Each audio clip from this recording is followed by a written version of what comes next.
for coming. It's wonderful to see this kind of a turnout on a Saturday morning when we appreciate your schedule. As you can see, I'm a substitute. The normal guy up here, Jim Daniels, had hip surgery a week or so ago. I talked to Jim Wednesday. He's doing well. Can you hear me? Yeah. Okay. Everybody here? Yeah, it's on. It's on. I'll just get a little closer. Jim Daniels had hip surgery. He's recovering nicely, but he's not dancing around for a while, so it'll take a bit of time until he gets done. Let me start out by thanking all of you for coming and thanking the sponsors of the Meet Your Legislators sessions. The League of Women Voters, the Evansville Teachers Association, Valley Watch, the Plumbers and Pipe Fitters, Teamsters Local 215, Sustainable Communities Coalition, the Isaac Walton League, and the Evansville-Vanderburgh Public Library.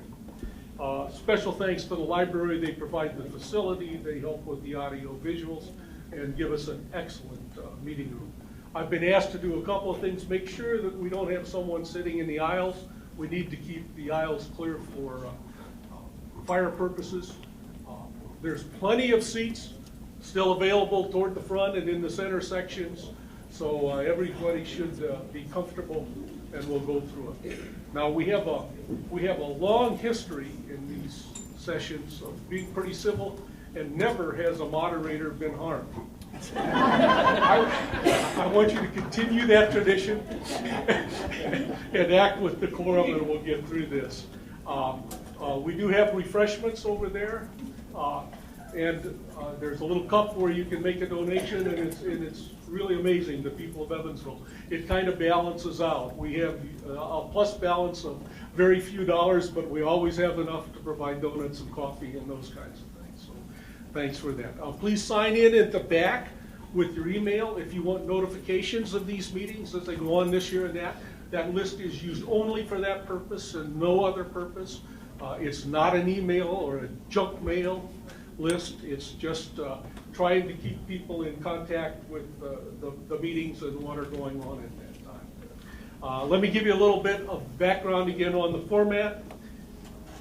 We'll begin by giving each legislator about 3 minutes to update you on their activities. After that, we'll call on audience members to come to the microphone. You'll have 2 minutes to ask your question or state your case. If you have documents that you'd like to hand out, either bring them up as you come up or just as you finish, and do that. When you get within 30 seconds of the end of your time, I'll give you a notification that that's 30 seconds. When you get to the end of your time, I'll tell you it's time. I expect you to finish your sentence, not a paragraph, not a page. Just try to keep, we want as many people as possible to have an opportunity to speak. And then the legislators will be asked by me if they want to respond, and a total of 12 minutes will be divided between the legislators wanting to respond. And after each topic is introduced, I will ask if there's someone that has an opposing view before we ask the legislators to speak. We'll wrap up at 11 o'clock, and my goal is very simple, keep it very civil and get as many people an opportunity to speak to their legislators as possible. So with that, I'll start on my right with Representative Bacon to give us a brief update on what's going on with legislative activities. Apparently mine's on, but I'm not having to get too close to it. Thank you all for being here. First thing I want to tell you is I'm a little tired and beaten, but I have a new grandson who was delivered on Wednesday, and he's in a NICU right now, so I haven't had a whole lot of sleep. 2 granddaughters that are very sick, a wife very sick, so Granddaddy Daycare is back in service and working at home, even though when he's not at the State House. So, made sure the other grandparents were there today so I could be here. I appreciate every one of you being here. We're still working hard, trying to get some things accomplished right now. I've been working with the Senate this week on some bills. I'm on the Public Health Committee, so I have a number of health care bills that have come over from the Senate that I've been working with them on, trying to find ways to get this accomplished through the system. If the the group does not come back. So this is what I've been working on the past week, and that's been my goal and my deal to do that. So like I said, I'm just here to answer your questions, and I appreciate y'all being here. Thank you. Good morning. Thank you all for being here on such a beautiful Saturday morning. We are now almost to the 4-week mark of the Democrats shutting down the House and stationing themselves in Illinois. And their actions are in support of special interest groups. But by doing so, they're not allowing the vast majority of Hoosiers' voices to be heard. There are 6.5 million Hoosiers. Those special interest groups that the Democrats are representing, unions, comprise what percent of those 6.5 million Hoosiers? 4% of the 6.5 million Hoosiers are represented by unions.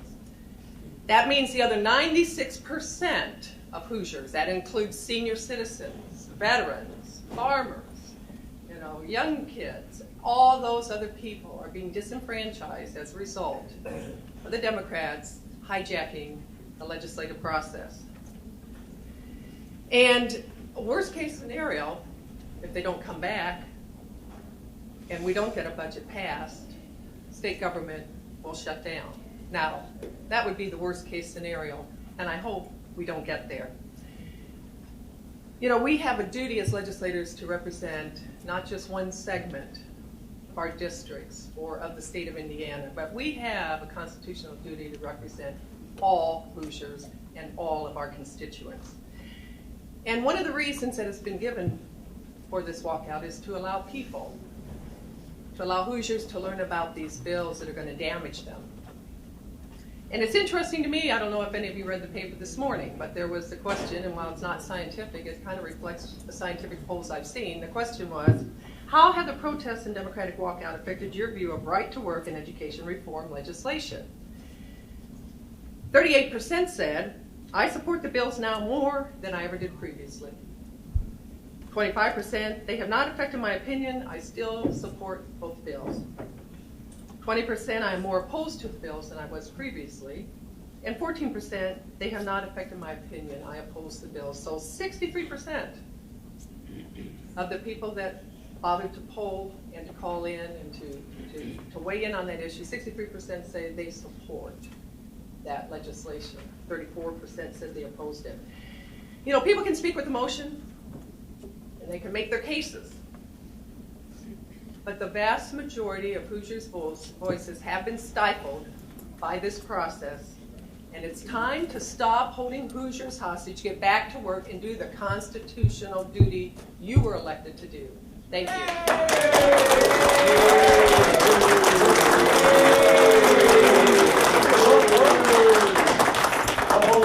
We're just cutting into our time. Thank you. Wendy? Thank you. As a new legislator, it took me a while to get accustomed to the process. I've always been accustomed to the process of democracy. And to kind of echo what Representative Crouch has said, there are many victims that are a result of this walkout. The needs of our local constituents don't end and don't disappear when the Democratic caucus disappears. The needs continue in our communities.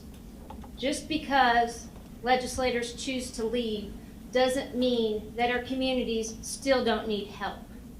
We've continued to do our work every day for the last month. We've showed up to work every day for the last month. My mom and dad, Mom is retired. She's a retired teacher. I called her on my way home from the State House on Thursday, and I said, just in a general conversation, I said, how do you feel about this walkout? You won't be receiving a 13th check. That's one of the bills that's been killed by the walkout. She goes, I'm not as concerned about the 13th check as the destruction of the democratic process. And I asked my mom, I said, what's the biggest issue? She goes, Wendy, we don't have a representative We haven't had a representative for the last 4 weeks. We happen to live in a Democrat representative district. Fortunately for my mother and father, the Republican representatives have taken over and helped out those districts where those people have fled from. We have no problem doing that because we were elected to serve. We took an oath to serve. And like I said, just because the Democrat caucus disappeared doesn't mean the rights and the needs of the constituents at home disappear. Thank you.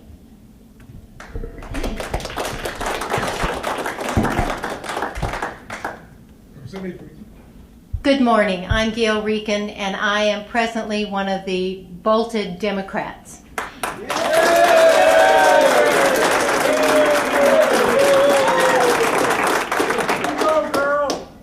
I come to speak to you sincerely and with conviction, and not with anger, and not with emotion, I hope. But let me speak to you. I think about why we left, and I think it's important that we go over that again. First of all, the environment in which we were working. There was no bipartisanship. To say that there was bipartisanship is not to recognize that only 30% of the bills were coming with bipartisanship support, when historically over 80% of those bills in the last years had bipartisanship support. There was no discussion of what charter bills were going to cost. There was no discussion of what vouchers were going to cost. These issues are very important. That was kind of the environment in which we decided that it was important to lead.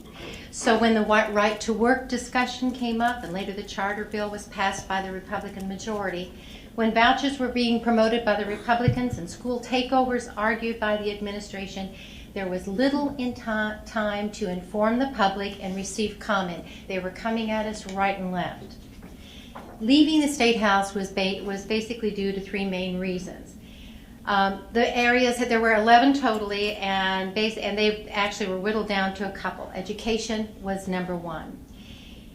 We have seen that this time where we have allowed the public to educate themselves has been very successful. Interested citizens have emailed and called, showed up at rallies, and participated in events at the State House. We have had groups of Hoosiers daily bring food and gifts and cards, goodwill, thank yous. They are sincere, and those thank yous are plentiful. Besides successfully educating the public, the other successes of halting business on the floor has been to see an agreement in a reduction in the vouchers that will be awarded. For us, the compromise, as the discussion during the campaigns, was just to address failing schools only, and what was presented to us was wholesale vouchers. In addition to the reduction in the number of vouchers, the other main issue to be resolved is project labor agreements and common wage.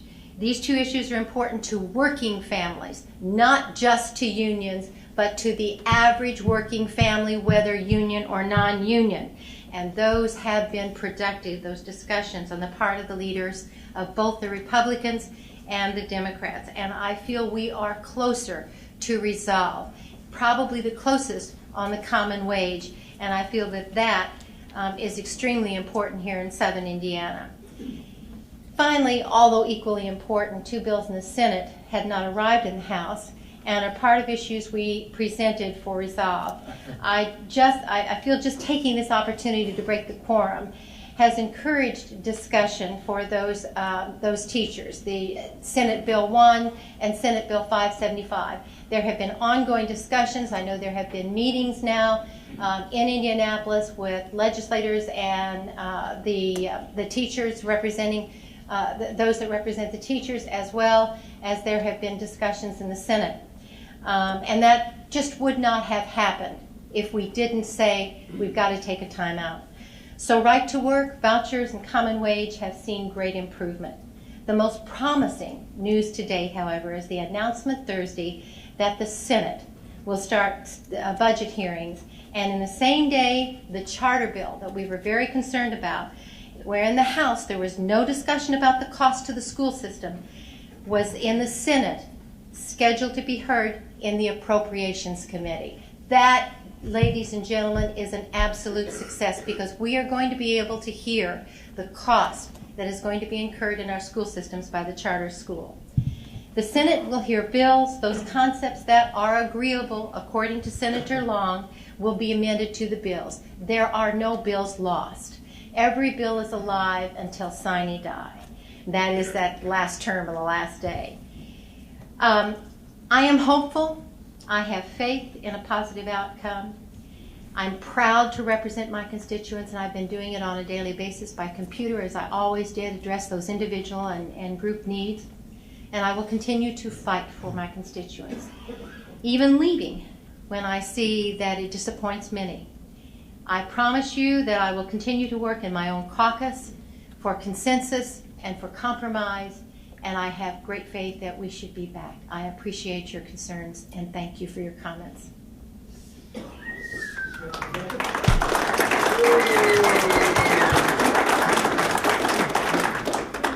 First of all, I want to thank all of you. Is it on? Is it on?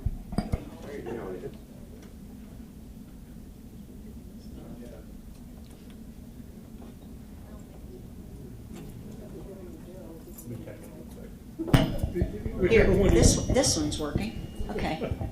Thank you. Good morning. Appreciate all of you being here today. I just wanted to let you know that at the back of the room, if you're not on my e-newsletter website, if you're not registered for the e-newsletters, there's at the back table, the first table coming in, there's a sign-up sheet.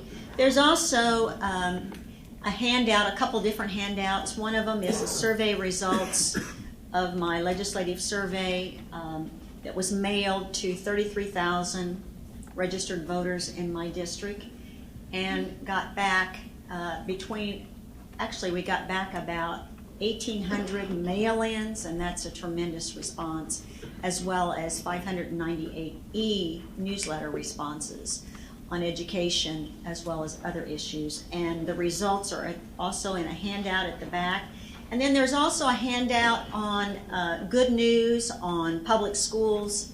I think I had some of these here the last time, but they went so fast, and so I wanted to, a lot of people didn't get it. I had them put in our Senate. I just had them before they were just black and white copies, and now I had them put, that the Senate Media Division put them in, because I don't think we hear enough about positive news about our public schools, and I just want all of you to understand that the majority of our schools are not failing schools. They're very productive. In fact, the choice proponents early in the legislative process, back in January, they came down and they did a poll, and they found out that the majority of people living in Vandenberg and Warwick County are happy with their schools. In fact, we have, I think it's 4 or 5, Kathy probably knows, blue ribbon schools in Warwick County.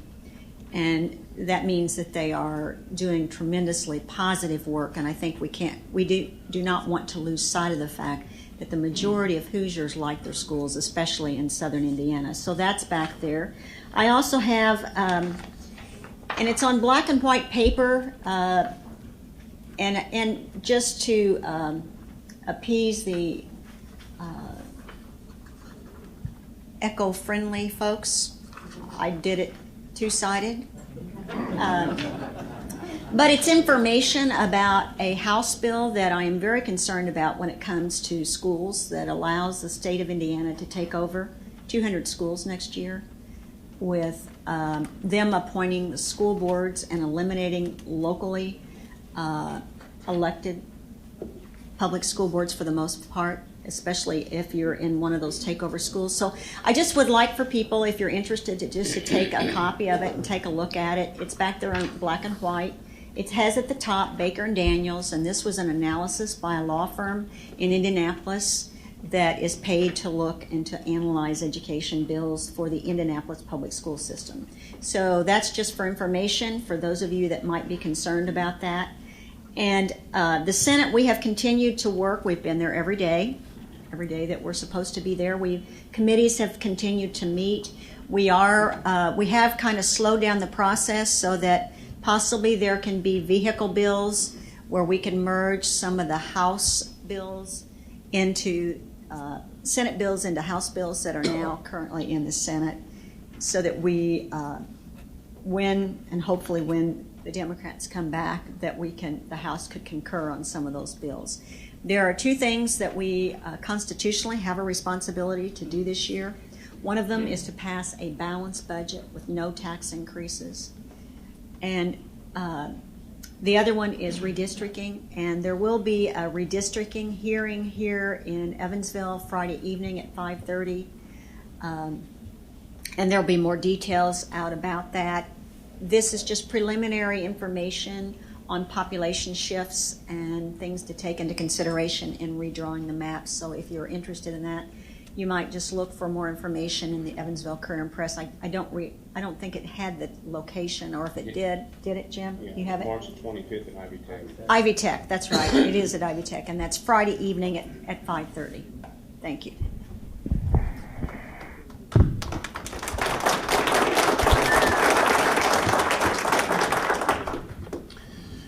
Well, I want to congratulate Ron Bacon on that new grandbaby, but your looks, don't blame that late hours on your looks, boy.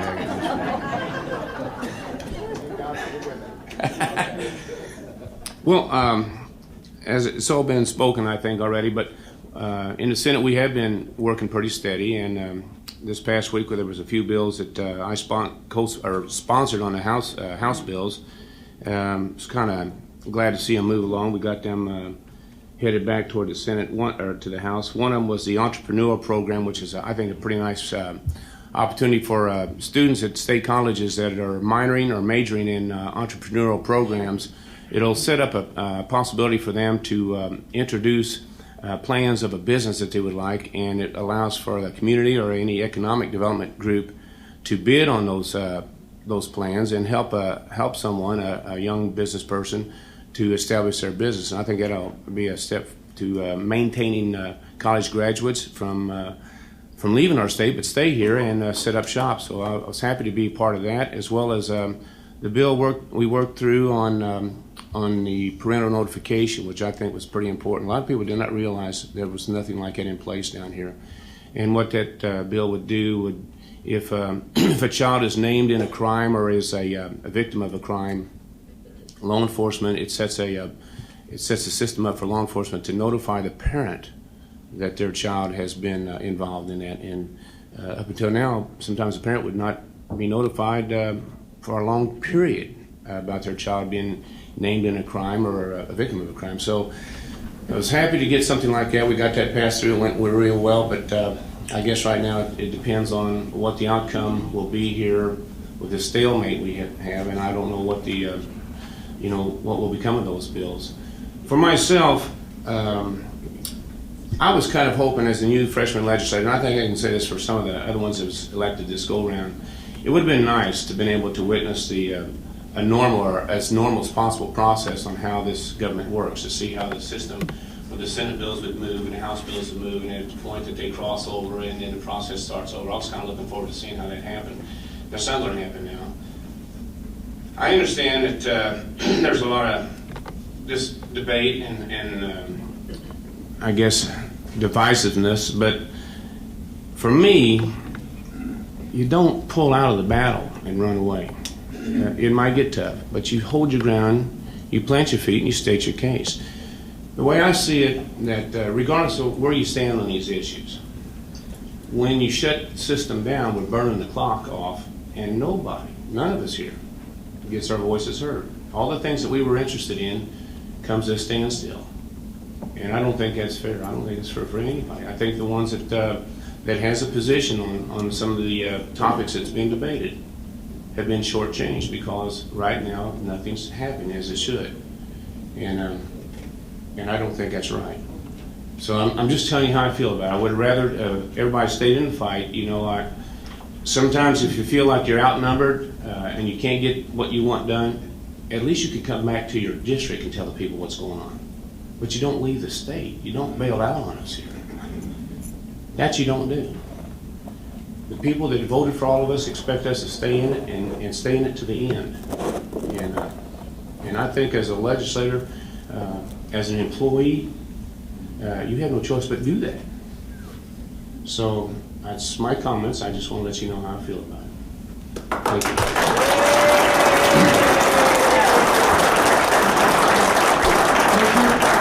We'll move on to the second part of the session. Each issue will be heard once until all the issues have been heard. So if somebody has spoken to the issue, wait until later to speak about it. I'll call rotating sides. I will start on this side. You will have 3 minutes to state your case. I'll give 1 minute for someone who has an opposing or different view, and then the legislators will have on this side. On this side, you were certainly first. Thank you.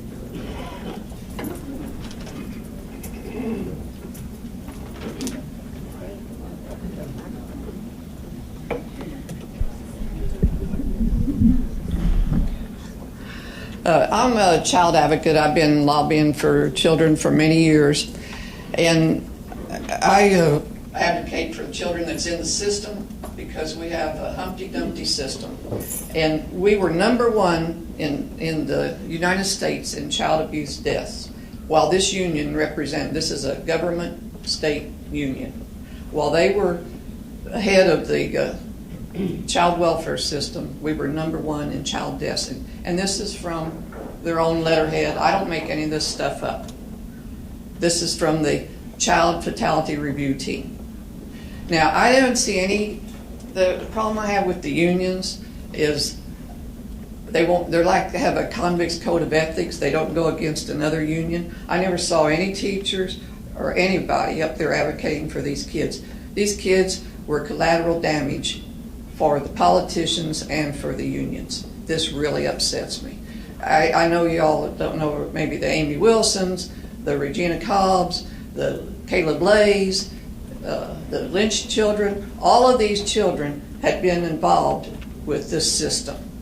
And the fact that nobody gets up there and advocates for these kids, but now all of the collective bargaining is together because you all want your pays, perks, and pensions. These kids have nothing. They died in vain. There's going to be some more probably today, tomorrow, or the next day. Now, April is supposedly Child Abuse Prevention Month. I'd like to see all of you with all of these legislators and me and get together and let's really make Indiana #1 for making a change in this system. I don't want any more of these kids that's caught. We have a Humpty Dumpty child welfare system, and shame on all of us. And if you need any information, I don't make it up. It's all from the state and from all of these reviews and research. And shame on all of us, and let's make April a month that will look at the kids for Indiana.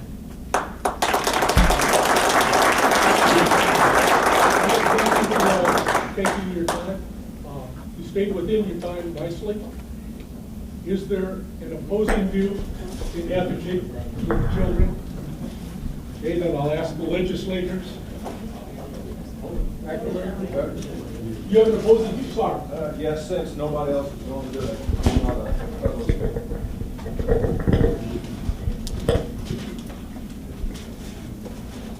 My name's Dan Ledbetter, and I'm in the union. I don't have a dog in this fight, but this is the first I've heard of it, and I appreciate what you have to say. But to blame the deaths of children on a labor union, I had to say something about that. It's not the union. A for-profit, private entity coming in and advocating for those children would have the same results, in my opinion, possibly worse. Thank you. Sorry, one statement, one response to each issue the first time through. Thank you. I was contacted early on by Senator Connie Lawson. She asked me to be an advocate for children and take on a bill for children, and it's Senate Bill 465.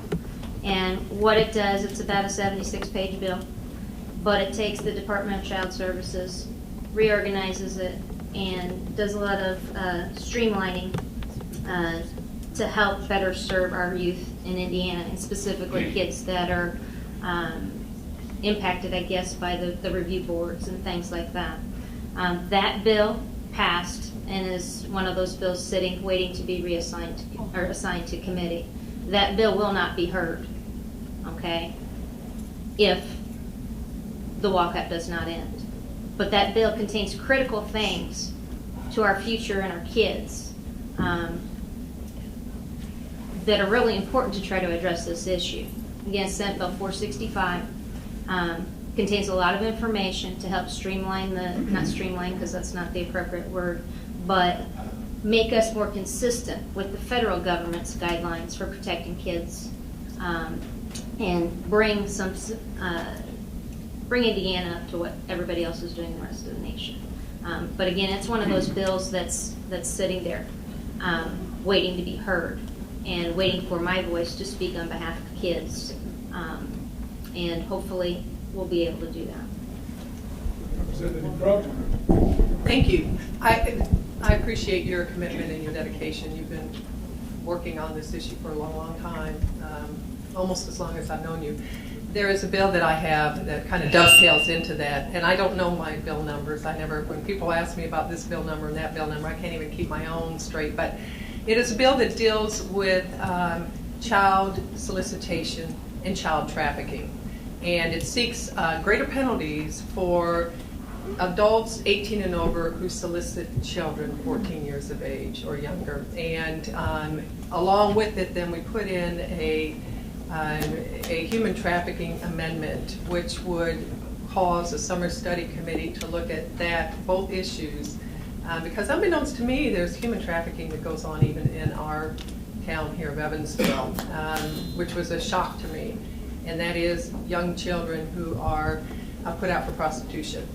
And it's a really big issue out there that most of us aren't aware of. And in fact, when they had the Super Bowl down in Dallas, they actually had in USA Today a big article about how the law enforcement was focused on that issue and trying to break up the rings that actually were dealing with it. So that is a bill that did pass out of the House. It sits in the Senate. I believe it's had a hearing in committee. I'm not sure it passed out of committee, but that is a bill that I'm hopeful that will make it through the process. What they're doing now, it's my understanding in the Senate, and perhaps Senator Becker or Toms can comment on that, is that they're holding a lot of the House bills in order to amend Senate bills and House bills that, kind of are hanging out there into it. So that bill is sitting out there. That bill would help children. It would protect children. But again, it's kind of in limbo and will not become a reality if the Democrats don't return. Thank you. Representative Regan.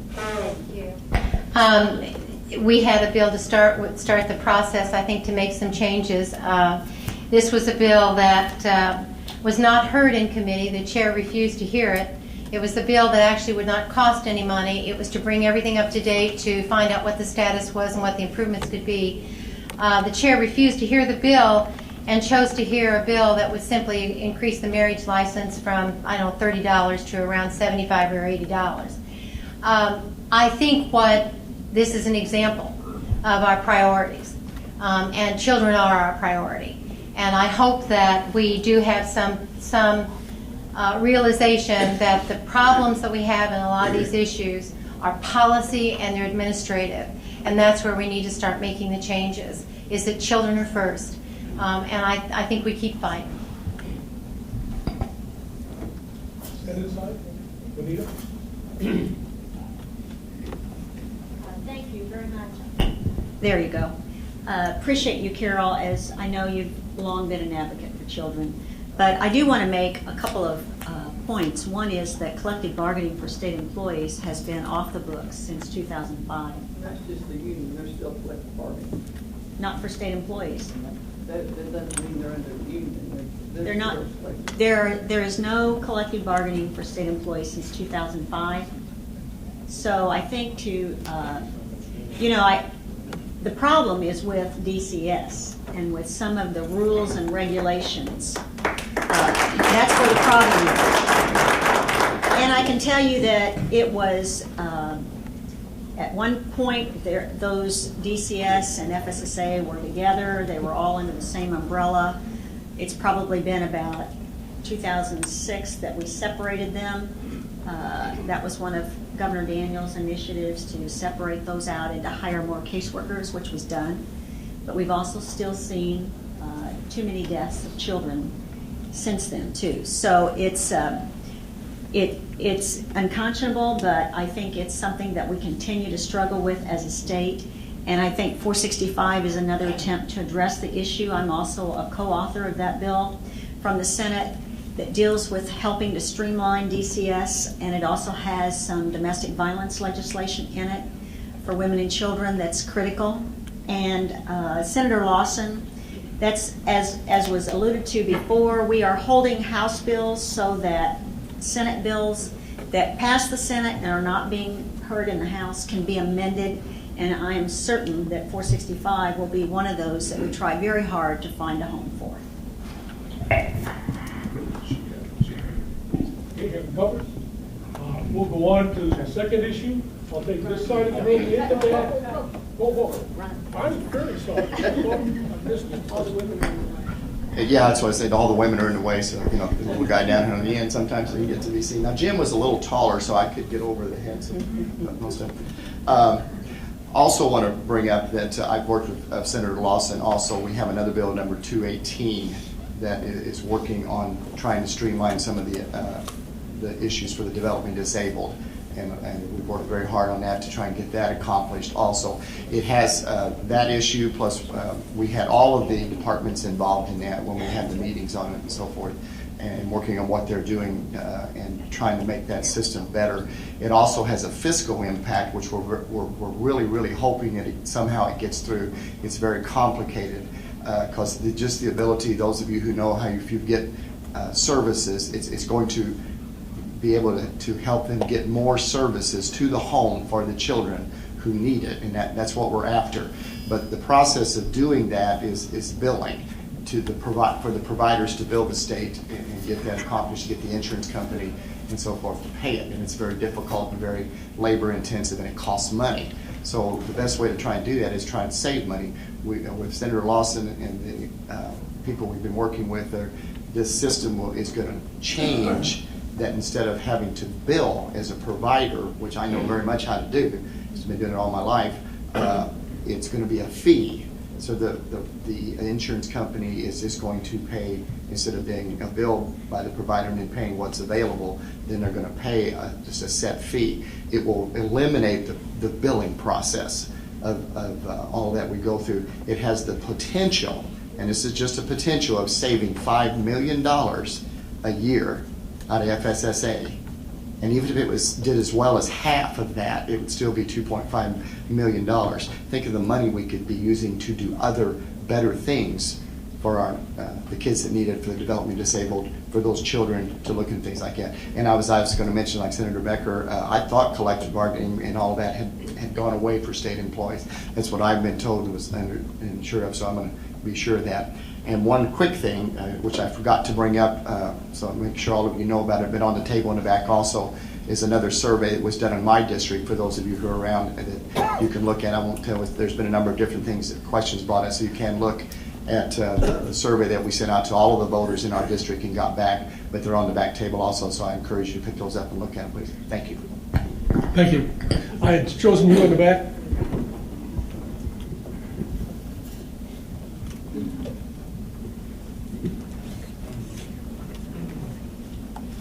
My name is Steve Roth. I live in Newburgh.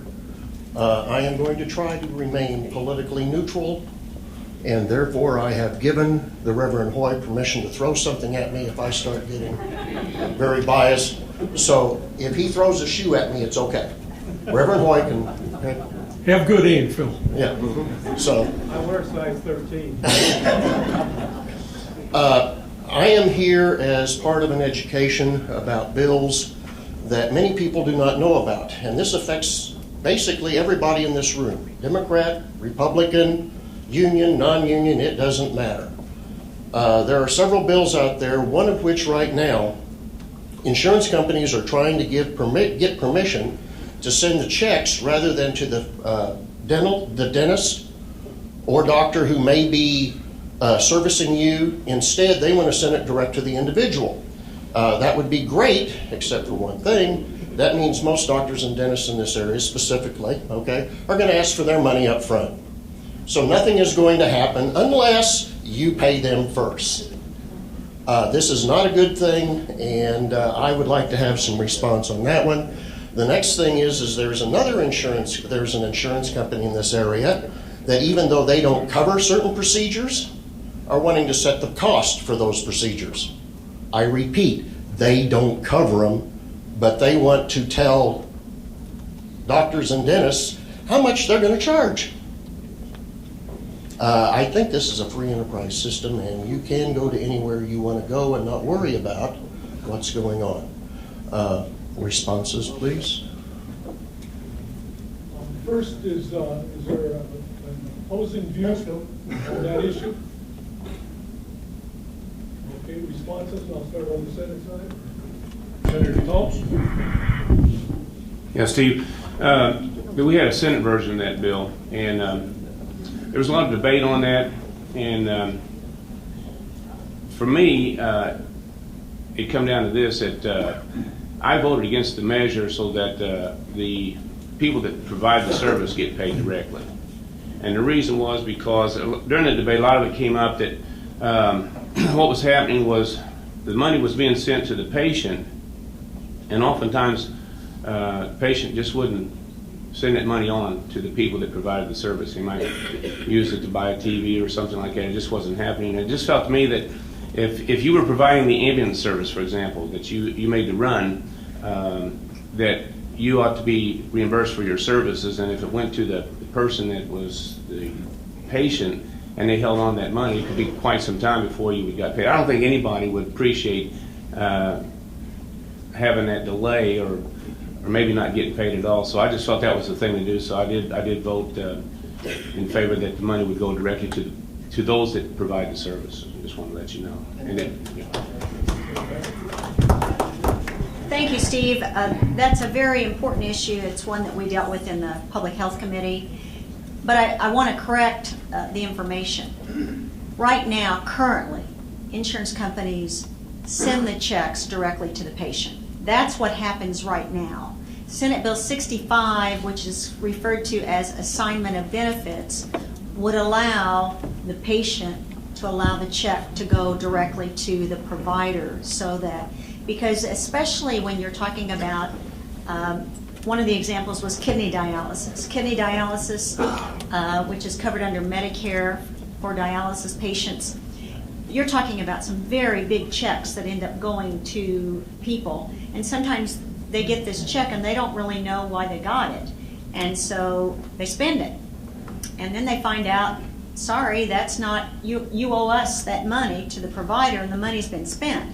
And so that creates a problem for providers. So that was why the introduction of Senate Bill 65. This has been around for many, many years, Steve, and I have always supported it so that individuals have that option. But the insurance lobby in Indianapolis is pretty strong, and they've always fought it. And the Chamber of Commerce is opposed to it as well. The Indiana State Chamber of Commerce is opposed to that piece of legislation as well, and they are, you get the two together, they're pretty strong, influential, special interest groups that dominate in some of these healthcare issues, unfortunately. And that bill died on second reading. I voted to send it to the floor of the Senate.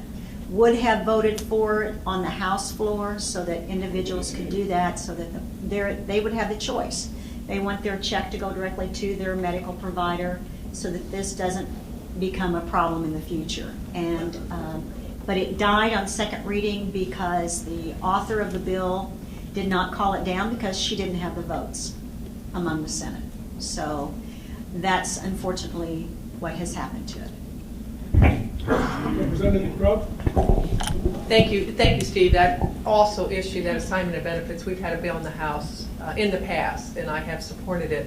And Representative McNamara said to me, well, my checks don't come to me. And the point I think we need to make is, if you are a provider that has a contract with an insurance company, then in the contract that check will come and more likely will come to the provider. But if you are out of network, then they send it to the person. And one of the arguments is they do that to try to force people to sign contracts with the insurance providers. I know that's simplifying it, but that's one of the, that's one of the arguments that are out there. And as Senator Becker says, you're up against some very, very powerful lobbying groups. Thank you. Representative Regan? Thank you. Yes, it was on, I think, the last couple of sessions that that I had been in, and I do support the Senate Bill 65 and would support it if I'm back, and I have very good feelings about being back. One of the issues with insurance companies this year is that I was approached by a person who responded favorably to a mailer that said, just understand and know and appreciate that your insurance company will pay for a lost cell phone. Well, she lost her cell phone. She went to her insurance company and they canceled her insurance. And the insurance company and the insurance industry did not support what I thought should be a disclaimer or a notification so that people understood that when they were exercising these opportunities, they also were at risk of losing their policy. Could not get a bill in, but they did send out to all of their companies, and I do have that. I do have that information where I hope you will see on any of these notices that you get, any of the propaganda in the mail where they're enticing you to use that special feature, a disclaimer that says that it could put your policy at risk. So we're going to watch it and see what happens. Thank you. Representative Bacon? Want to concur with Representative Crouch and McNamara. That's true. If it is a contract, most of you know I have a home medical equipment company, and we have contracts with the insurance agencies, and they normally will send the checks to us. But not all insurances do that, and so that's why this bill is important. The one reason I wanted to bring it up is because I'm on both sides of this issue as far as collecting the checks. And if the check does go to the home, to the person who we provided the service to, about 30% of the time we don't collect the money because we do not get it. For some reason, whatever reason, it does not get sent. It's usually by the time we get a notification and they've got their check, it's cashed. They think half the time that it's already been paid and they're just getting a check. And this happens often. This is a fiscal matter also. All of you need to think about this, and as far as supporting this bill and this type of legislation, as I said, the insurance companies are very big lobbyists and are trying to keep it from happening. I really don't know all of the ramifications for it, but if we would stop this, your cost of health care, this is one issue that keeps your cost of health care down. Because when I have to go after that 30% that doesn't pay me, that brings up the cost of health care.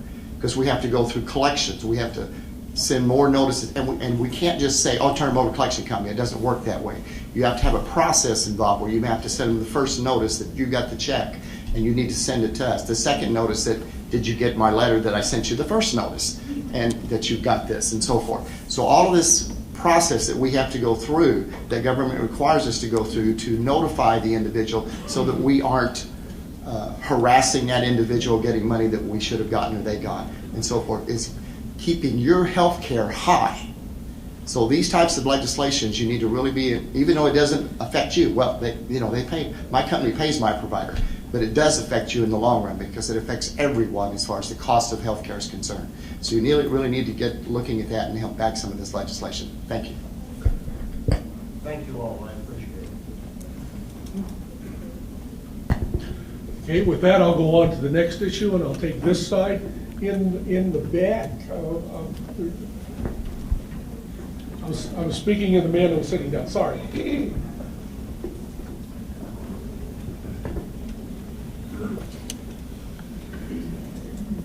My name is J.D. Strauss from Evansville, and I would like to turn the tables and pose a hypothetical situation in question. It's another year, and Democrats hold a majority in the House and the Senate. Representative Regan has proposed a labor bill that is the unions say would be the most sweeping workers' rights legislation in the history of Indiana. The business groups have all deemed it as the most anti-business legislation in the history of Indiana and have urged its defeat at all costs. The minority leader of both chambers have called the Republicans together in their chamber and said, we must fight this bill. Let's head for the state border. Okay. My question for each of you, would that be the right thing to do? Why or why not? Thanks. An opposing view to that statement?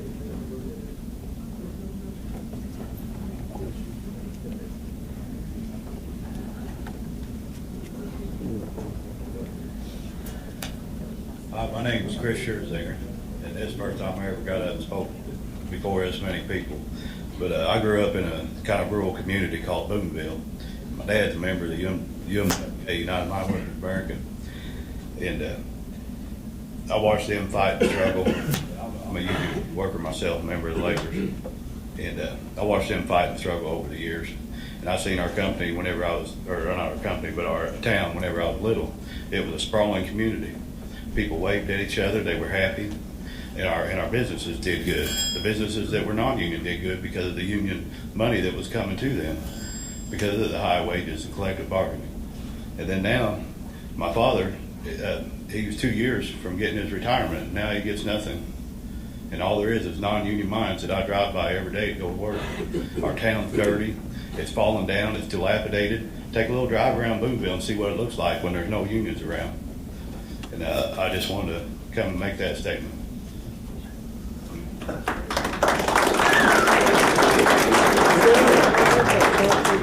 Representative Regan, and look that way, I think post will comment. Well, I don't necessarily want to deal in fantasy, but I will correct and just make sure. I wasn't going to bring this up, but the Republicans did bolt in 2001 and they did bolt in 2004.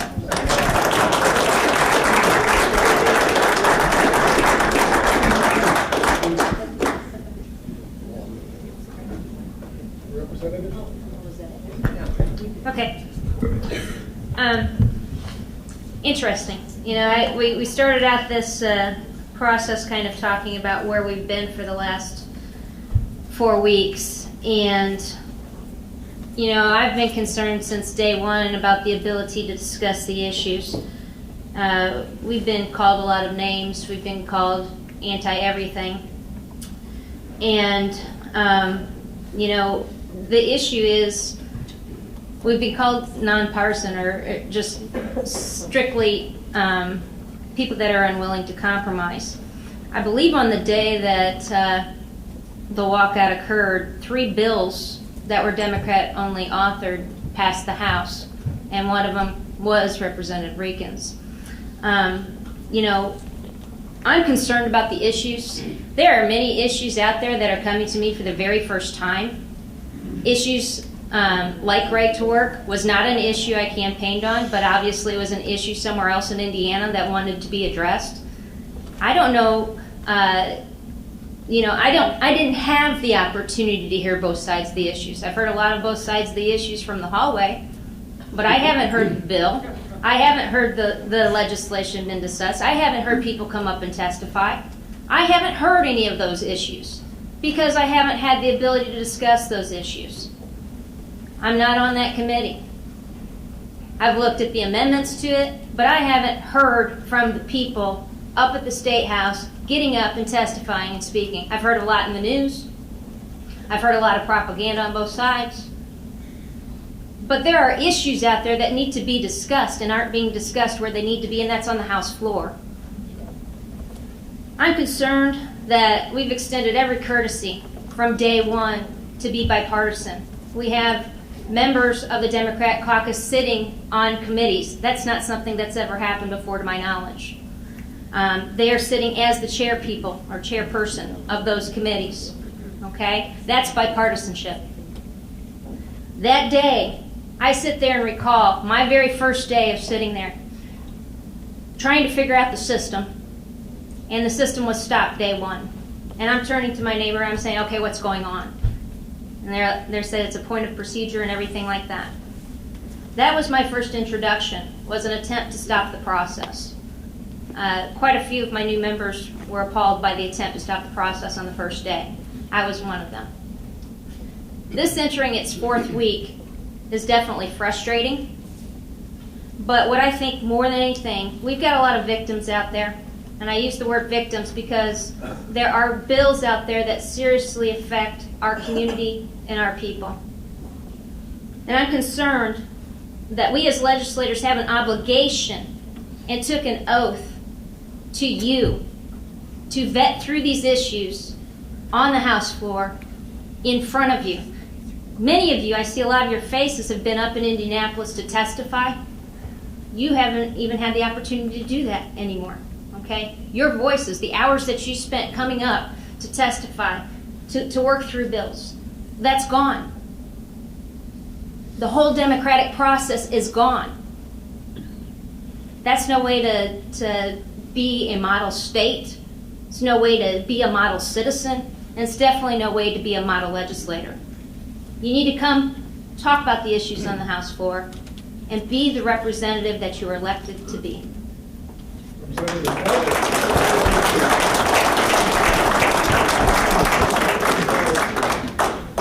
You know, both parties have walked out to make a point. Because as a minority party, when you're outnumbered, you have no way of really kind of slowing down the process and really taking the stand and making a point unless you stop the process. And so yes, Republicans have done it in the past, and yes, Democrats have done it in the past. And in the past, people stayed in the State House, they met for a day or two, and then they went back to their desks and did their job.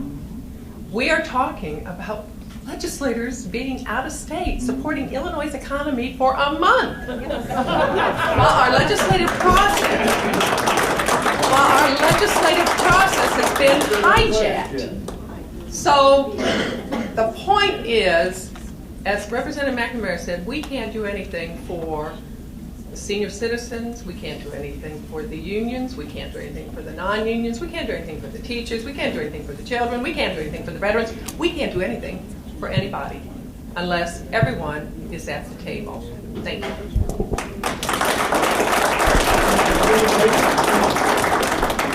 First, to answer the question is no, I would not leave the state of Indiana. I would go caucus with my caucus for a day or two, maybe, if we need to go over a number of things, and we've done that in the past. And I've done that in local government, although you're legally not allowed to do that to a certain extent. You can't meet with your caucus because only so many of you can talk to each other to make a democratic process because they think you're behind closed doors making deals and not doing that. This is not what we're doing. We're not making deals. You go to caucus, you discuss it with your colleagues, and then you go back to work. And this is what I would do to answer the question. But in the process, I want to address a little bit of what Chris has got to say, because I've lived in Boonville for 30 some odd years. Right now I'm not living in Boonville, but had a business there for a number of years, and lived through the unions and so forth. What's happening now for the members of our caucus, we're being accosted in the hallways. We're being called names, as they said, in the hallways. We're being bullied in the hallways by these peoples. Some of our members have been spit upon. Some of our members have had arms and fists raised at them, trying to goad them into taking a swing at them. This is what's happening in the hallways. Fortunately, no one has done that yet. That's what they're trying to get our members to do. And I personally don't agree with everything that goes on in the Republican caucus. I don't think anyone here does that is Republican or a Democrat that personally agrees with everything that goes on with your leadership. But you don't do that type of childish bullying nowadays. This is not the right way to do that. And that's why I'm very upset over what's going on. Chris, I'm really concerned about what you're saying about your father. I'm concerned about what the union situation that I said. I lived in Boonville. I had a business in Boonville through all of those years. And I understand what you're saying. I really would like to talk to you afterwards about that to see if we can do something about that. So, man, I appreciate it. Thank you.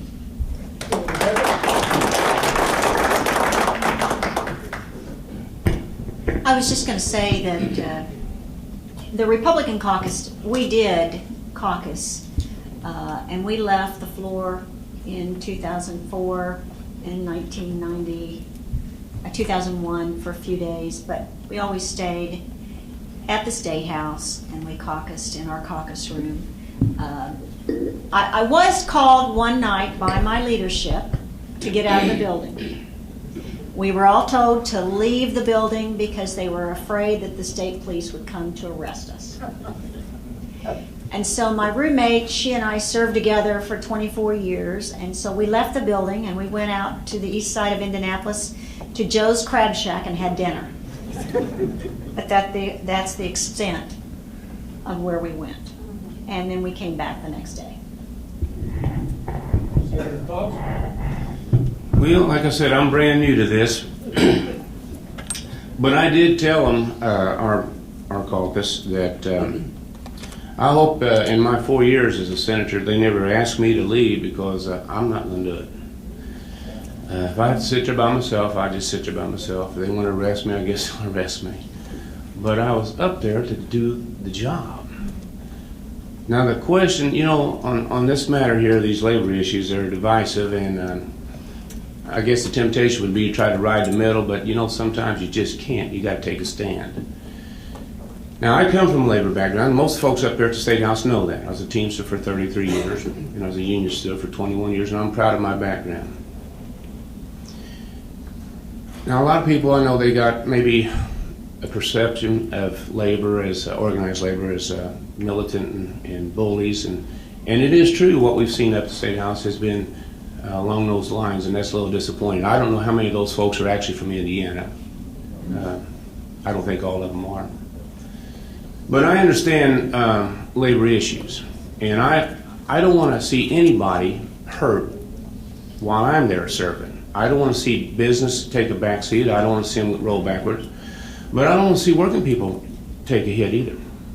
I've made it pretty clear that I would not support right-to-work legislation, because I think it would have a detrimental effect on the standard of living in the state of Indiana.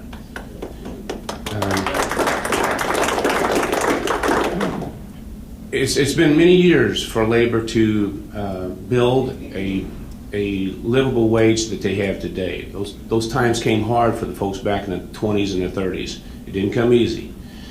Nobody, no employer was willing to give any worker pay raises or benefits or insurance. Those were struggles, and they had to be negotiated, and it came hard, but they got it. And as a result of all those years, other people who were not in organized labor also benefited from the side effects of the work that was done. And I'm glad that people, and the people that don't want to be in a union, that they're free to make that choice. This is America. But I don't want to do anything that's going to take away from people that's worked hard to get what they've got. And so my position is I would support the right to work. I do support collective bargaining, and I support prevailing wage and PLA projects. I think I'm entitled to tell you where I stand on those things. And being in the Republican Party is just not that combination you normally find, but I think I give a little insight. And for the folks that maybe don't think highly of unions, to keep one thing in mind, that we're talking about working people. I'm not talking about the leadership. I'm talking about the people themselves. I'm talking about the iron workers that work those tall buildings. I'm talking about the truck drivers and the painters and the electricians. They're hardworking people. They got families. They're married. They're raising their kids. They're living their life just like everybody else is. And just keep in mind we're talking about humans and individuals, okay? So it does have a face with it. And in all of this, I want all of us to remember, too, that we got to work together on this thing. And I think that's something, too, that I recognize in my 21 years as a steward, that the company has to advance forward for the people to advance forward. We work together on all of these issues, whether it's the education concerns we're talking about today or the labor issues or everything else. We got to work together. That means we stay together. We don't run away. We don't go somewhere else. We stay right there, shoulder to shoulder, side by side, no matter what party you're with. Because the votes are going to have to come our way. And up there, I've noticed you got two buttons. You got a red button and a green button. You don't have a maybe button. I bet it'd be wore out if you did. So eventually, we're going to have to make votes on things. On the monetary aspects of it, we're going to have to vote on that too, folks. We don't want Indiana to wind up like Illinois or California states that are so deep in debt there's no hope for them to come out of it. So let's just keep it in mind, what we're all doing here together. So don't lose our tempers. I don't want to see the attitudes that we've seen at the State House. Come up here and show yourself and explain yourself. That's your house. It's the people's house. But let's keep it in a manner that represents what we are. And so I hope my comments ring well to you, because that's how I believe, and I'm just being honest with you. And I thank you for that.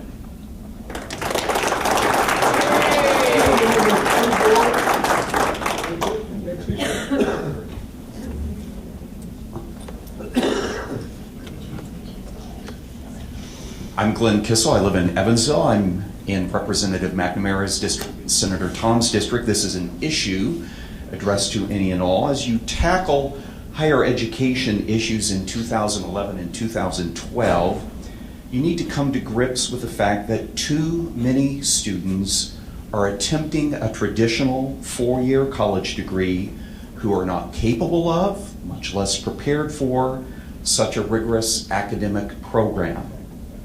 The interest of society would be better served and tax dollars better spent if these students would be counseled to seek degree work in our Ivy Techs and other vocational settings, or be encouraged to do full-time work.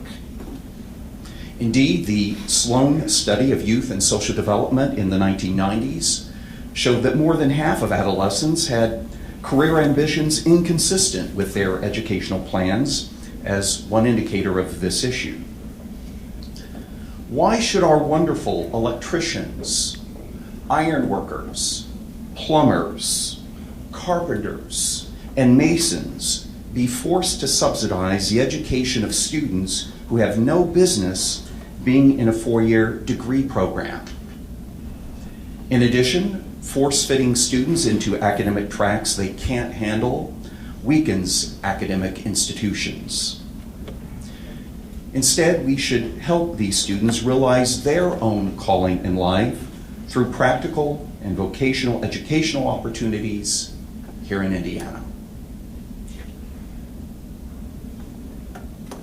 Thank you.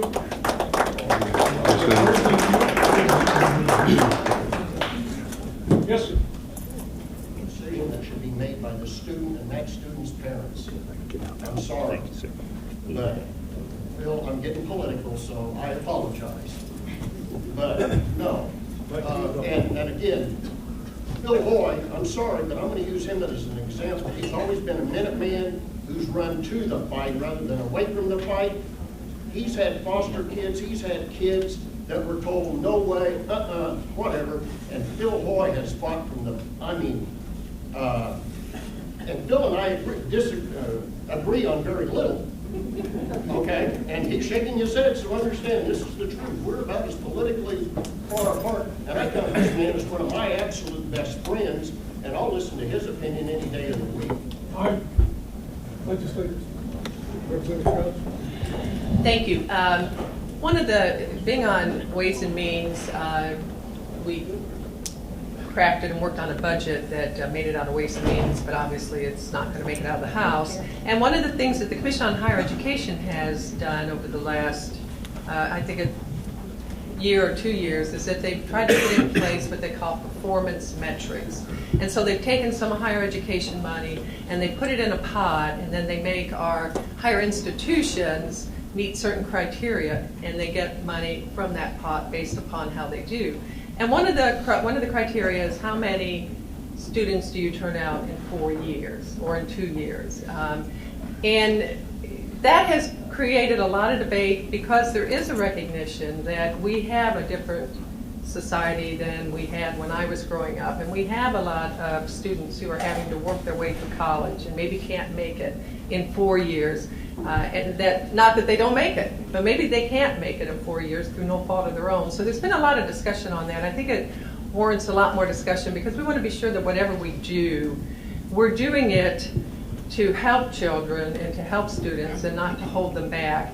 And that is one of the real concerns I had of one of Governor Daniels' proposals on allowing children to graduate in 3 years from high school is, you know, are we are we really doing what's best for them by doing that? So I appreciate the comment, and I think there's a lot of discussion going on, not only in Indiana, but throughout the country about how we end up serving our children and giving the most options possible. Thank you.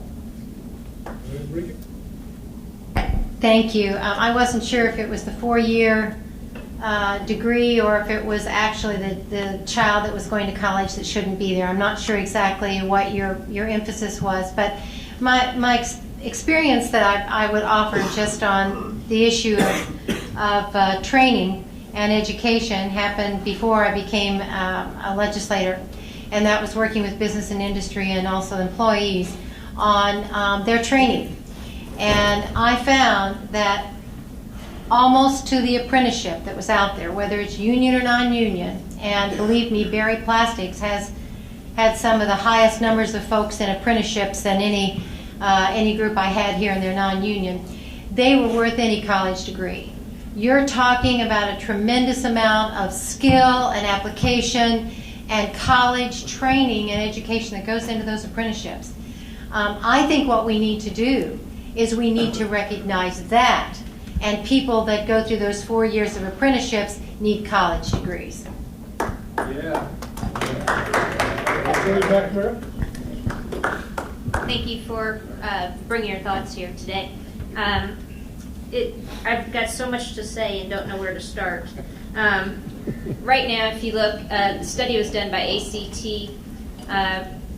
I believe it's 2 years old now, and said that 24% of students who come out of high school are prepared for college, which means that the majority need to be remediated in some form. Indiana is actually at 32%, so we're doing better than the national average of having our students come in, and those are the kids that took the ACT being prepared. So Indiana, in comparison nationwide, we're actually doing a better job of preparing them for college.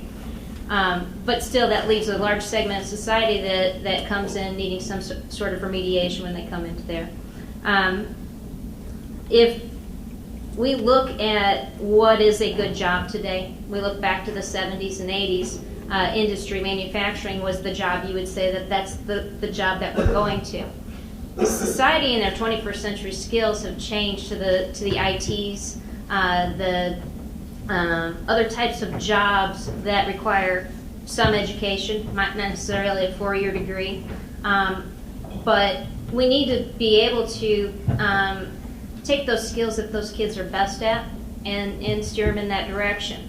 Fortunately for students or children that live in our community in the EDFC, they have many, many options. If they have an interest in vocational ed, we have the Career and Technical Center, and they can start their learning, start their apprenticeships, and head that direction. But I might go back to maybe the crux of the problem, is truly understanding what that child excels at and being able to make the recommendations for that child to succeed. I run a school called Early College High School, and my students are first generation, meaning that their parents haven't gone to college. That's who we primarily target, and they might come from poverty. I started this year with about 70% of my students in poverty. The idea is that we take these students and through education, ease that transition into college so that we don't continue to have generation after generation in poverty. And we do that through education. We focus on the gateway skills of math and English, and our kids are given the support to help them be successful. But the biggest issue there is we have the ability to give them that support. We have help from the universities to come down and mentor our students. We have the attention and the time that we can give into those kids to help them be successful, where if they might have been in a traditional setting full-time, they wouldn't have been able to have that one-on-one attention. So there are options out there for our kids. And I would agree with you. Not every kid is destined for a 4-year degree. Not every student is destined to head out in that direction.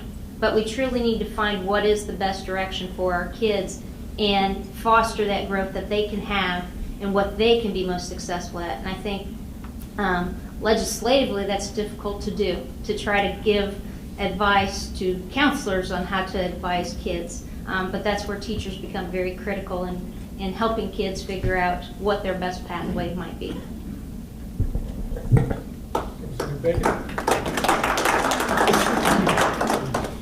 The ladies up here don't leave me a whole lot to say most of the time. Can you hear that all right? But one of the things, as Wendy said, legislatively, what we really need to look at is a lot of the cost of this. Part of our big problem is the cost for our university, is the cost of our students to go to the university, and how many years, it's the programs and how they go about doing it and how they do it. I'm going to use my oldest daughter, or youngest daughter, as the example. She was a straight A student. She got her degree in 4 years. Took her going to school all year for 4 years to do that. They make it extremely difficult. So, as you said, the children we have going in are not prepared for that. So they're not, unless they're really driven and really after it, they're not going to go 4 years. They're not used to doing that. So, they're used to having their vacations, their time off, and they need that. But we need to look at how that works legislatively, how we can do that. We have some of the best universities in the country in the state of Indiana.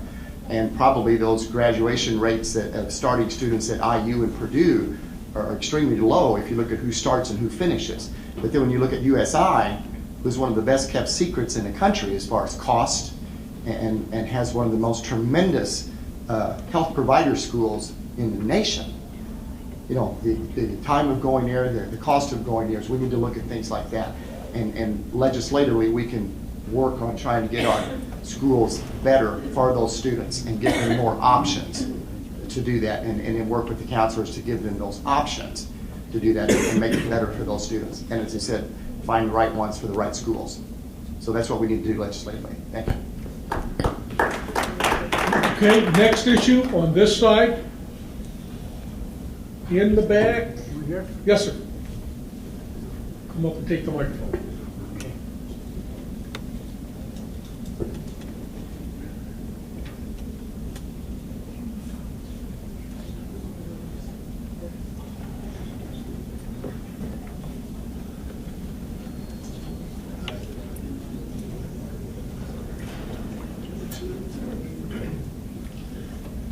My name's Bill Kitchens. I'm from Newburgh. I'd like to say this, I'm a little bit out of breath. So anyway, I'd like to say this, that we have in southern Indiana, like they said, one of the best school systems in the country.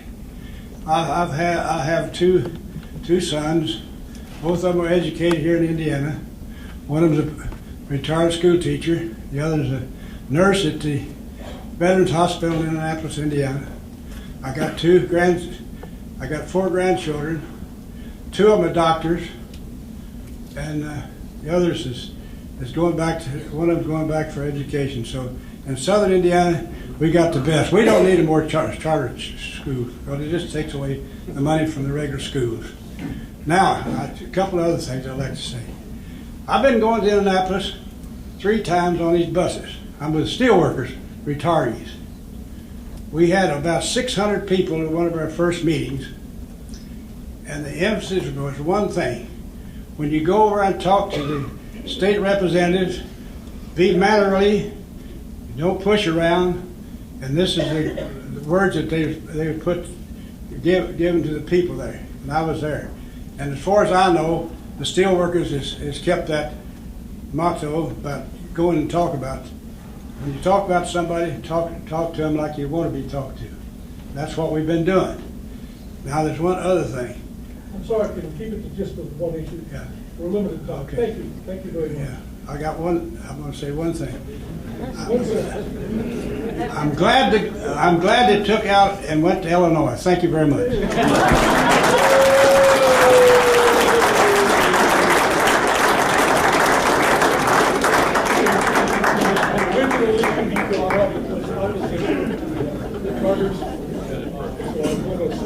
Subject here, is there a different view on the opposition to charters?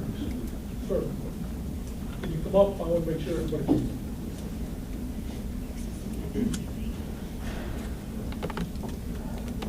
Good morning, my name is Tad Dickel from Evansville, and I wanted to point out one of the criticisms I've heard with some of the education reform legislation has been that this will take money from public school districts. One thing I'd like to point out, though, is that since 1971, according to some research I've seen, our public school funding has increased by over 200%. And as a matter of fact, during that time, the achievement level has remained the same. And so right now, if you look at where we are as a nation, our country is near the top in terms of per pupil expenditure, but our actual student achievement is below average compared to developed nations. So I'd just like to add that point. Thank you.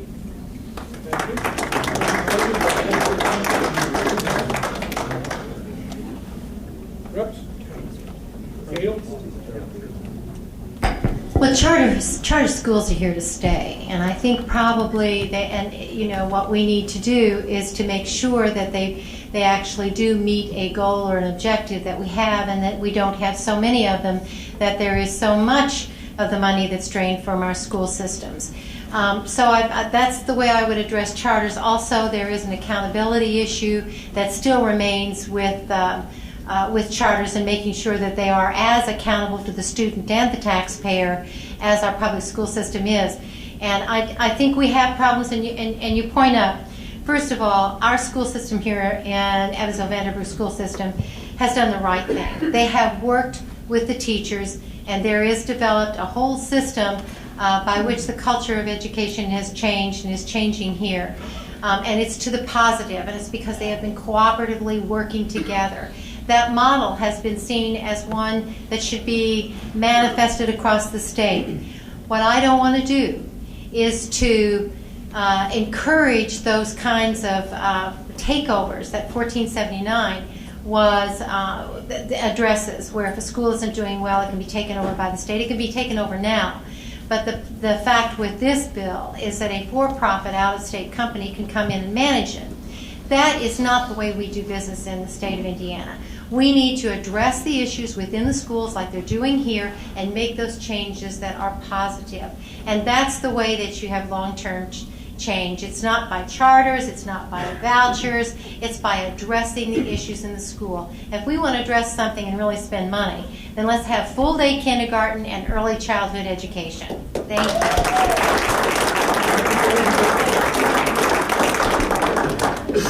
I got to go first for change. I learned how to beat the system here. Get his attention. I wanted to bring up, I voted for the charter school bill that went through the House. Most people know that, and I did do it. I voted for it to give the children who don't have choices another choice in a bad school system. I got told the other day, I've been meeting with teachers for the last at least 6 weeks, on at least once a week or sometimes twice a week on a regular basis when I come back home. And I mean groups of teachers, roomfuls of teachers, just like this. And we've been working and talking about the issues and that. And I know that charters are not a, quote, win-win situation for everybody. But we need to give the children who don't have other choices a choice. I went to Joshua Academy and saw what the EVSC is doing to give children who don't have some choices. They're doing exceptionally well. Now, are they doing as well as Signature School? Of course not. They're in situations that they're not going to do that. People say, well, they're still in failing schools. Yeah, but they're doing twice as well as they were doing 5 years ago in this charter school. Their ISTEP scores were 23%. Now they're 44%. With 5 years of working with that group of kids and educating them and giving them a better opportunity. So there's a difference, and it is making a difference. And as Representative Reekin said, charter schools are here to stay. This is one of President Obama's and his as Secretary of Education's #1 issues in the whole country. And we're working in that process to try and get that done. I agree with the accountability situation. The charter school system we have right now in Indiana that was done back in, I think, 2001 does not hold them accountable to the same degree as the regular public schools. The bill that we passed does. That bill holds them accountable to the same as all public schools, and actually it's a little bit tougher on them. So we need to continue working on these issues. There are certain things that some of our children need that we need to give them the opportunity for. Down here in a lot of areas in Maury County where I'm at, we don't need charter schools. We haven't had that problem. May one happen? Possibly. That's a possibility. But, it may be it'll happen. Maybe I'll get hit by a bus tomorrow too. But it's a situation we don't know. We need to give them as many opportunities as possible to do that. And that's why I voted for the charter schools. And I still think it's a good idea, but we need to look at every issue of it. Thank you. Thank you. I also voted for a charter school bill. They've been around. This isn't anything new. They are helping children and giving choices to parents and choices to children that truly need them or want them. Because this isn't about this education reform that President Obama and Arne Duncan's putting forth that many states have picked up. It's not about teachers, it's not about buildings, it's not about school corporations, it's about children and parents and giving parents and children choices. Now, that bill passed out of the House and it went to the Senate. The Senate has made some amendments to improve it. That's what the process is about. And that bill may or may not make it through the process depending upon if the Democrats ever come back. So the process is what we're talking about, and making bills better and getting them to where Hoosiers are served and not special interest groups.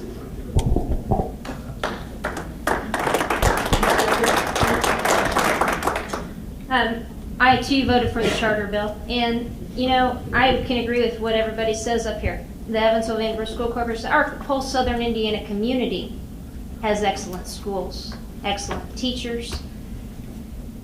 But I feel very, very strongly that I am here to represent all of the children in Indiana. And it's not fair to me to say, hey, I'm having a wonderful life down here in southern Indiana, but to the kid who lives in Gary, Indiana, to the kid that lives in Indianapolis, sorry about where you were born and sorry about where you live, we're not going to give you a choice. I think the most disadvantaged youth in the Indiana deserve those chances to go to the schools that will help them. No, we don't need it down here. But other areas of Indiana are in desperate need of helping their children. And this bill, this charter bill, was a way to desperately help those children in the other areas of Indiana. It's unfortunate that the superintendents and the school systems in the other areas of Indiana aren't as progressive or willing to make those changes so that the legislature has to.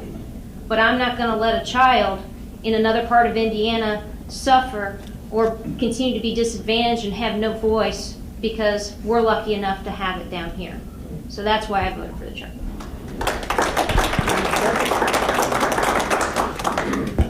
Thank you.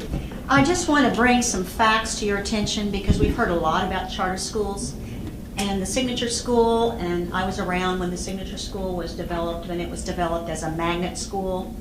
It was developed in partnership between EVSC and the state of Indiana long before we ever had charter schools. Joshua Academy came later, and that may provide a need. It does probably provide a need for certain children. But let me be real clear. And Ted, if you haven't seen the statistics on charter schools, 21 out of 25 of the lowest performing schools in the state of Indiana are charter schools. And I just want you to be aware of that. That's not a statistic. That came from the Department of Education. I'll be happy to share that with you. And one of the things that I asked my constituents was, did they support charter schools? And did they, not necessarily did they support them, but did they support unlimited charter schools? That was the question. Unlimited charter schools, and that's what this bill allows for, unlimited charter schools throughout the state of Indiana.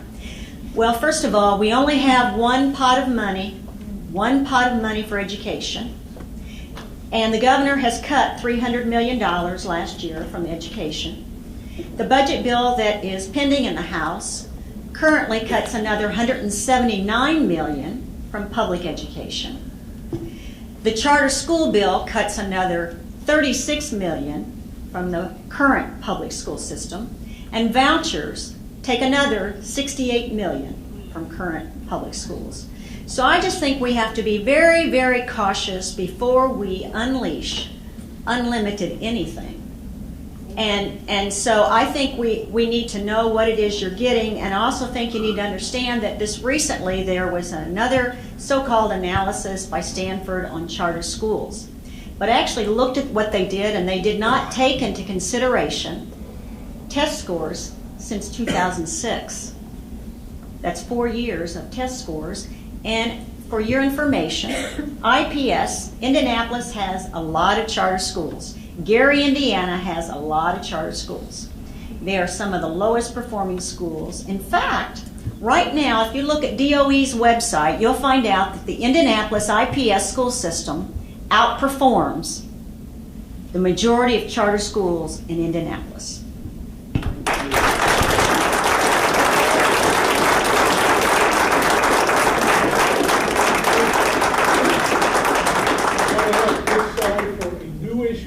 And I'll remind you on a single issue, the lady sitting right there.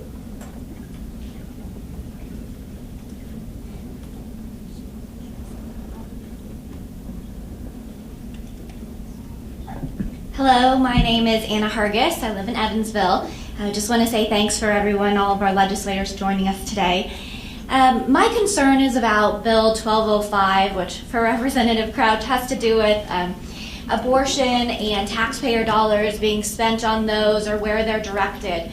And I'd just like to get feedback from the legislators on what your position is on that bill, and then what the chances are of bills like this and others being heard. I hear Representative Reekin saying, yay, we're coming back soon, or she's hopeful. But not being a legislator and new to the state, I'm curious with the budget being one of the bills yet to be discussed, considering that it would take an extensive amount of time to discuss, how many bills can feasibly be heard with the April 29th deadline, not considering a special session? Thank you. Anybody else want to make a comment on the opposite side of position 1205? House Bill 1205? Anything to add to the statement? I'm sorry? I just wonder, I don't know what the position of that bill number is, so I couldn't oppose or support what it is, because I'm not sure What is House Bill 1205?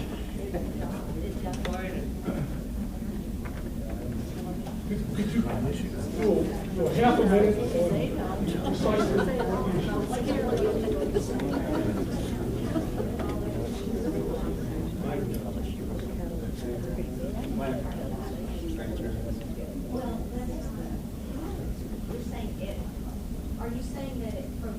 Current state law, let me just be clear, current state law and federal law prohibits taxpayer funding of abortions, currently.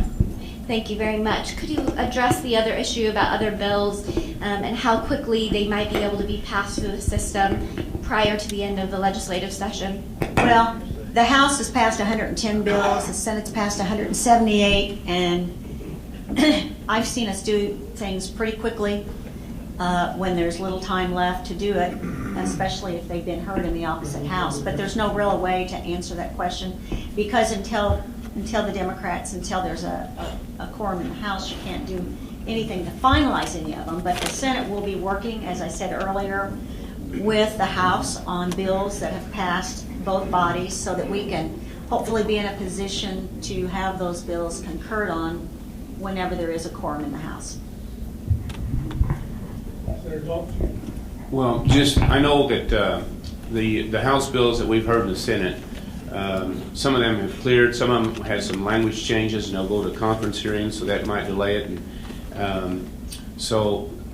as far as if we can get everything done, I don't know. I know that, like I said, the clock's running out, and there's only so much so much time left. I don't think they want to go in a special session because that's expensive, but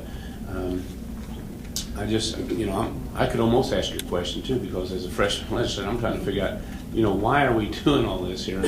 And I know some of our Senate bills are yet to be assigned to a committee on the House side, and none of that's being done. So as it's been brought out, a lot of this stuff could vaporize because it's just not enough time to get it done like it should be.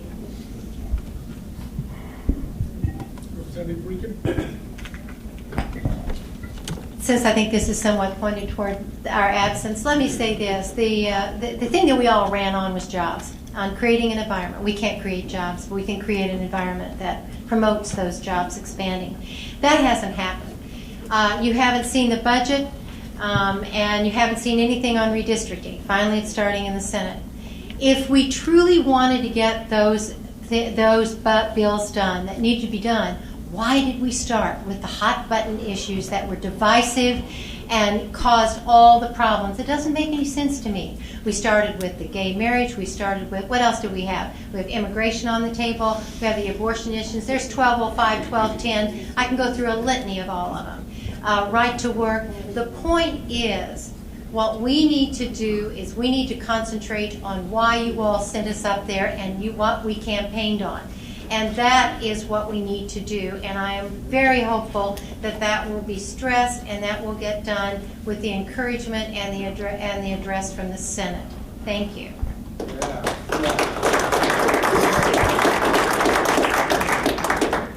I believe they sent us up there to work.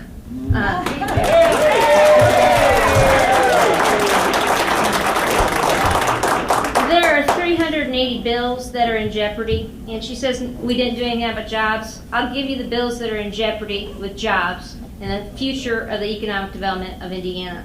House Bill 1005 gives dinosaur building tax credits. House Bill 1006, entrepreneurial know-how. House Bill 1007, additional economic development tools for locals. House Bill 1008, the VCI tax credit enhancement. House Bill 1183, Indiana business price preference. House Bill 1200, immunity for certain brownfield activities. And House Bill 1251, the Young Entrepreneur Program. Those are just House bills. Senate bills. Senate Bill 222, Hoosier Business Investment Tax Credit. Senate Bill 459, streamlined sales and use of tax conformity. Senate Bill 584, local Indiana business preference. Senate Bill 585, certified technology parks. And Senate Bill 589, economic development and state tax matters. Those are all jobs and economic development bills that they walked out on. Tax credits. Okay? All bills that they walked out on. Okay? Now, here's the issue I take. Okay? She asked what specifically we thought would happen. My concern is, and being a new legislator, I'm trying to make sense of what's left of the process. Okay? I don't want my bills. I don't want to have to go over to the Senate and negotiate. I don't want to have to say goodbye to those bills that are supposed to come to us. I want to reason through the process. I want to debate. I want to listen. I want to have a voice. Those bills go out over to the Senate, and we negotiate in the Senate. House District 76, you lose Wendy McNamara's voice. I can go and I can't vote, but I can listen. But I can't vote. That's not what you sent me up there to do. You sent me up there to go vote for you. You sent me up there to go listen for you. And if we have to send all those bills over to the Senate to try to get business done, you lose my vote. That's not fair. That's not fair at all. And more importantly, if we don't get a budget done and the state has to go into furloughing state employees to make ends meet, a lot of local communities, a lot of local budgets will suffer. And I don't want Hoosiers to suffer. So I just am imploring my Democratic counterparts to come back to work.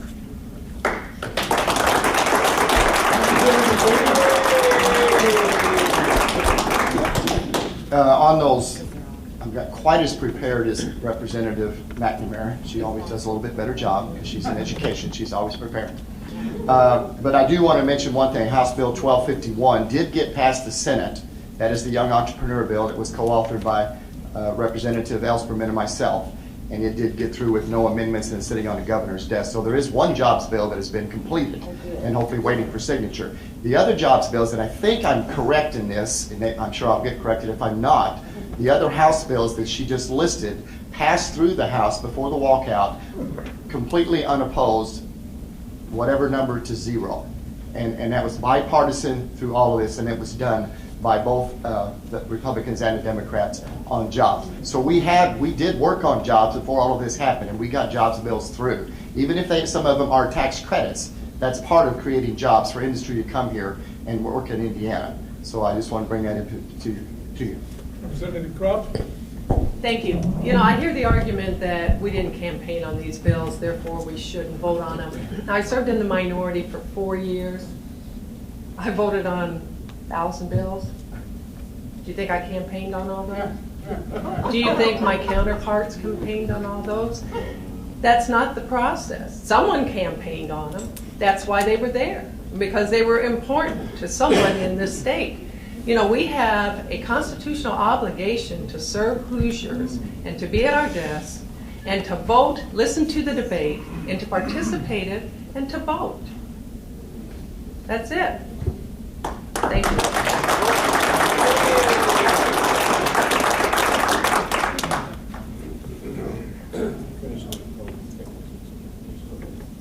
Pick it up on the closing statement.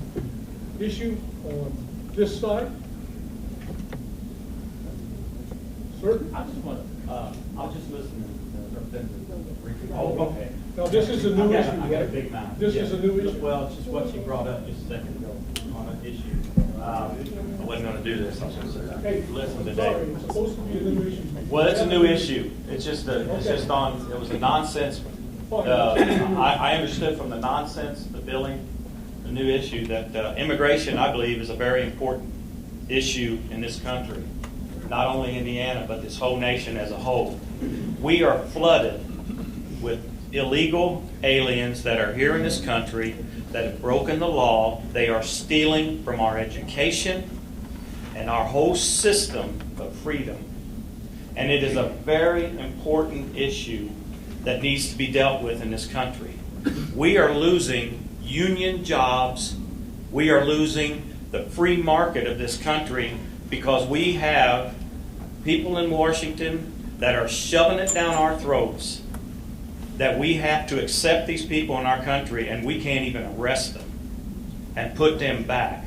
If it is stealing from the kids that will go in our education that are not being brought up and given these opportunities because all of these millions of dollars are being given to free schooling that our kids have to pay. Us, union and non-union people are working, having to work 7 days a week, 14, 15 hours a day to pay taxes for people that are in this country illegally, unlawfully, and some are lawbreakers.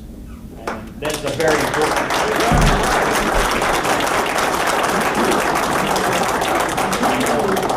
Is immigration, is there an opposite take or an opposite discussion on that particular issue? Would you come to the front, sir? Ma'am, I'm sorry. Couldn't tell whose hand was up. My name's Mary Bennett, and I am someone who came here legally. But I am an American citizen, have been for many years since the 1970s. So I do feel, having come over first in the 1960s, that I have some right to at least have some opinion on immigration. And I have great sympathy for people who come here to find a job and to try and find a better way of life. If we would try and get rid of all the illegal immigrants, it would cost us a huge amount of money. I've seen the figures, I don't know them off the top of my head. We can't afford it to start off with. I don't say that we have to agree with people who break the law, but having been to some third world countries, some of the poor areas in Guatemala, Honduras, El Salvador, and seen those people and the way they live and what they want to do is get a better life for their children. I was very lucky. I was educated in another country. I could come here legally. I knew how to fill out forms. I knew how to go to the American embassy. I knew how to do those things because I wanted to come to another country. And I'm very proud that I came here and that I am a legal immigrant and I am an American citizen. But I think we have to think and remember people's forefathers who came here under very bad circumstances sometimes to try and find a better life and a better way of life for their families and for their future.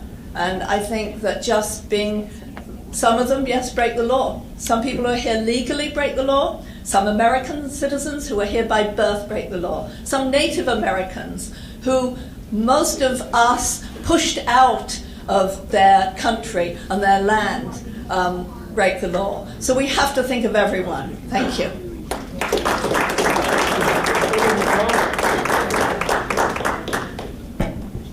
Well, on just the immigration matters, the fact of it is that it is costing this country and it's costing our state. We can't ignore that. There's incarceration costs, there's healthcare costs that come to bear, there's education costs. And we swear an oath to uphold our Constitution. And when you come in here and you violate laws, you are in essence breaking that Constitution, because when you come across the borders, I've got a mother-in-law that came here after the war in World War II from France, and she became a legal citizen. We've got a daughter-in-law that came here in about 2003 from Mexico, went through 5 years to become a legal citizen. We're proud as a peacock to have her as our daughter-in-law. There's a whole lot of people that come here legally. They come here and they go through the process, and they learn to acclimate, they learn our language, and they take that oath of citizenship, and they're very proud of their accomplishment. And I'm not about to stand by and let somebody else come in here and give a sweeping wave of the brush of amnesty or whatever else they come up with, whatever kind of program they want to call it, to show disrespect for the people that's worked very hard and are very proud of holding that citizenship, and just wash it away and disregard it by giving some kind of a, whether it's a DREAM Act or whatever else you call it. And I don't care what office they hold. This is America, and the people that live in here legally and come here and become citizens are proud of their country, they're proud of this country. And I don't support any kind of movement to wash that away or diminish it in any way. I voted for that immigration bill because I think it's the thing we've got to do. We've got to do that. This country established, I think the first immigration law was 1865, maybe 1848, somewhere along in there. And over the years it's been modified, it's been improved, it's been changed. In the early 50s we had the Naturalization Act, which allowed immigrants from the northern and southern hemispheres to come into this country in controlled numbers. There was nothing wrong with these programs.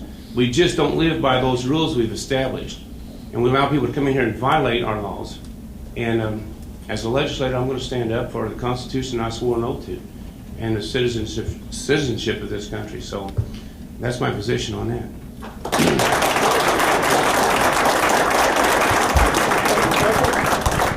I'd just like to say, really, immigration should be done at the federal level. But unfortunately, the feds have not done their job, and Congress has not done its job. And so I would encourage each and every one of you to contact Senators Lugar, Senators Coates, and Representative Larry Bouchon about the issue, because it is time for the federal government to do their job. Now, because they haven't done their job over the years, many states have gone about trying to pass their own laws to address the issue, and Indiana is one of those. We've passed immigration bills. I've supported them. They've always died in the end. We have Senate Bill 590, which is passed this year. It's now over in the House. I supported it. I think there are legal immigrants, and as Senator Tom said, nobody wants to discount legal immigrants. They've gone through the process, and they are U.S. citizens. But we do need to ensure that jobs and that healthcare costs are not being inordinately inflated as a result. I think in the state of Indiana, we're not one of the states that has the predominance of illegal immigrants as some of the southern states do. I think the last figure I heard was we still have 80,000 in the state of Indiana out of 6.6 million people. That's a pretty small percentage of the total population, but I think it is one that you want to ensure gets addressed. I know it's very interesting that Mayor Ballard, who is a Republican, came out against the state Senate Bill 590, the immigration law. He's opposed to it. He's very concerned about convention business to the state of Indianapolis because some conventions don't want to go where there are these kinds of laws. So I don't know, but I'm just telling you that it is an issue that really should be correctly addressed by the federal government. Didn't mean to insinuate that any of those bills were nonsense, but I'm talking about the priority being what we constitutionally have to address. Let's do that first. Okay, folks, we've passed the witching hour. Thank you very much for your support. I want to tell you this is a wonderful venue to get a chance to talk to legislators, but you can also contact your legislators with an 800 number. For the House Democrats, that number is 1-800-382-9842.